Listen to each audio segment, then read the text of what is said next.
was notable last year that Odell Beckham Jr. had a 66.4 grade with the Cleveland Browns and a 76.2 grade with the LA Rams. So I think that he still showed over the second half of the season that he could be an effective wide receiver. Ari, I'll start off with you. Where would you like to see Odell Beckham Jr. playing this season? I still think the likely option is he's back in LA. I mean, he's crashed Sean McVay's wedding. He loves that team. He wants to be around those guys. I just think if he doesn't sign before training camp and he lets the season start and lets everything play out and see which teams really need me, and the one place that immediately just looks right at me is the Packers. I mean, this is a team that they wanted him last year where they had Devontae Adams. It came down to the Packers or the Rams. He ultimately chose the Rams, which obviously worked really well for him. But this might be Aaron Rodgers' worst receiving group he's ever had. Look at that team. I mean, there is no Devontae Adams or Jordy Nelson or Donald Driver or Gary Jennings that he's always had in his career.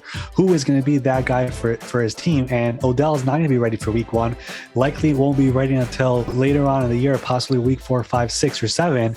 If that's the case, the Packers make so much sense for him to join that team, be the spark for that offense that he was for the Rams last year, and team up with Aaron Rodgers and be his go-to guy. I think that's the one team that makes the most sense for him to get the targets and be on a championship caliber team. I'm looking in the NFC South. I think, look, if he doesn't sign by week 1, I think he's waiting along and then decides to play with Tom Brady, potentially in Tom Brady's final NFL season. And if not, I could see the reunion with the New Orleans Saints. You have Jarvis Landry down there, Tyrann Mathieu down there, a couple LSU guys. Obviously, his great friend in Jarvis Landry. I think that would make a ton of sense. And the last one, the Buffalo Bills. Him and Von Miller are very, very close. They obviously won a Super Bowl together last year with the Los Angeles Rams. Same type of thing. We've been hyping up Gabriel Davis. The entire NFL ecosystem has been hyping up Gabriel Davis, but they could probably use another wide receiver. So those are some teams I'm also keeping an eye on.